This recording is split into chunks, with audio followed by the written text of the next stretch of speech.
Leader of opposition in the Lok Sabha, Rahul Gandhi, accused BJP-led central government of mounting a wholesale attack on Indian democracy.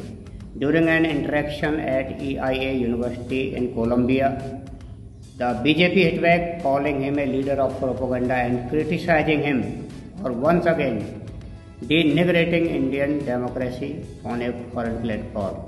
The single biggest risk is the attack on democracy that is taking place in India, because India has multiple religions, multiple traditions, multiple languages, and India actually is a conversation between all its people, and different traditions, different religions, different ideas require space.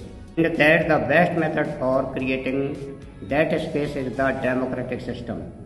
And currently there is a wholesale attack on the democratic system in India, Rahul said on Thursday. Contrasting Indian political system with that of China, he said, this other big risk is risk between different conceptions, different parts of the country, some 16, 17 different languages, different religions. So along these different traditions to thrive, giving them space to express themselves is very important for a country like India.